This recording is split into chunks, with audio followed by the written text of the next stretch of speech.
Calcium हमारे शरीर के लिए बहुत ही ज़रूरी चीज़ है। हमारे हार्ट का नॉर्मल पंपिंग होने के लिए, हमारे हार्मोन्स का बैलेंस में रहने के लिए, हमारी बोन्स की डेंसिटी अच्छी रहने के लिए कैल्शियम बहुत ही ज़रूरी होता है। नमस्कार, मैं हूँ डॉक्टर श्रुति। मेरी इस चैनल में आप सभी का बहुत बहुत स्वागत है। आज हम ये वीडियो में जानने वाले हैं कैल्शियम डेफिशिएंसी के क्या सिम्टम्स है और आयुर्वेद के दृष्टिकोण से उसको कैसे ठीक किया जा सकता है। तो जैसे कि हम सभी जानते हैं, कैल्शियम डेफिशिएंसी जब भी होती है तो ब्रिटल नेल्स का होना, मतलब जो नेल्स का इनामल है ऊपर का वो ईजी से निकलना, या फिर टूथ डीके होना, मतलब ईजीली दांतों का गिरना, दांतों का ब्रेक होना, या फिर उनमें कीड़ का लगना, ये जो चीज़ें हैं ये टीथ में, और उनका अलग से वाइटनिंग होना, ये जो है वो कैल्शियम डेफिशिएंसी के कारण होती है। इसके साथ साथ हेयर फॉल होना, हेयर फॉल अगर कैल्शियम डेफिशिएंसी की वजह से अगर है तो वो हेयर बीच में से ब्रेक होता है, ना कि रूट्स में से। इसके साथ साथ मसल क्रैम्प्स होना, मसल्स में स्पाज्म होना, ये चीज़ें भी दिखाई देती है। कैल्शियम डेफिशिएंसी होती है तो अर्ली मेनोपॉज भी आजकल दिखाई देता है। स्पाइनल डिसऑर्डर्स होते हैं, जो वर्टिब्रल डिस्क दोनों वर्टिब्रास के बीच में होती है, उसका डीजनरेशन इतना हो जाता है कि डिस्क बल्ब, या फिर जब भी ट्विस्टिंग कर रहे हैं तो एक साउंड स्पेसिफिक सुनाई देना, या फिर spinal thoracic pain, cervical pain इतना हेवी होना, लंबार पेन, इसके कारण कोई भी मूवमेंट्स करने के लिए दिक्कतें आना, ये दिखाई देता है। इसके साथ साथ बहुत बार स्किन पर वाइट पैचेस दिखाई देना, ऐसे डॉट्स, वाइट डॉट्स दिखाई देते हैं, ये भी कैल्शियम डेफिशिएंसी का द्योतक है। इसके साथ साथ ड्राई स्किन होना, ये भी कैल्शियम डेफिशिएंसी के कारण ही होता है। तो अगर देखा जाए तो एक घर में अगर 4 लोग रह रहे हैं तो उनका खाना, रहन सहन वो सिमिलर ही होता है, लेकिन अगर रिपोर्ट करवाई जाए तो किसी की एक की ही कैल्शियम डेफिशिएंसी होती है और बाकी का कैल्शियम लेवल नॉर्मल होता है। तो ऐसे क्यों होता है?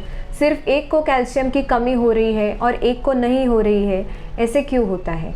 तो यहाँ पे हमें आयुर्वेद की सहायता लेनी चाहिए।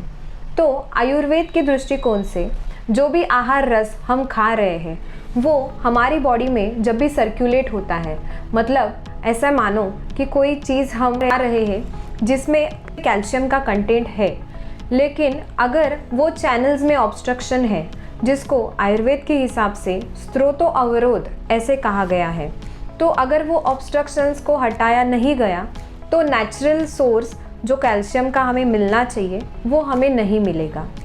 तो वो स्रोतो अवरोध जो है वो दूर करना, ये हमारी ट्रीटमेंट का बेस होता है।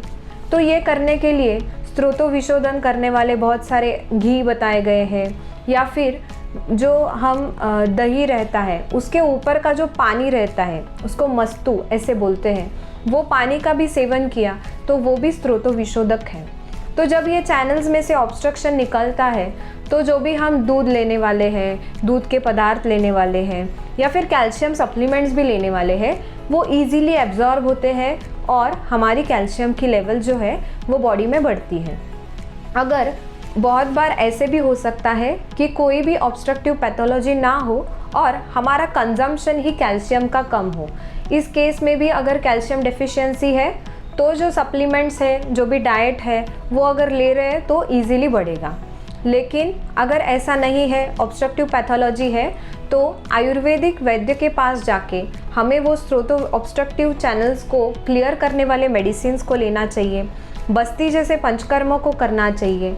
जैसे कुछ दवाइयाँ मार्केट अवेलेबल भी है, जैसे प्रवाह पंचामृत है, लाक्षादि गुग्गुल है, कुकुटांड त्वक भस्म है, लेकिन इनकी जो बनाने का विधि है वो सही तरीके से अगर किया गया है, ऑथेंटिक मेडिकेशन अगर है तो ही आप मार्केट से ले सकते हैं।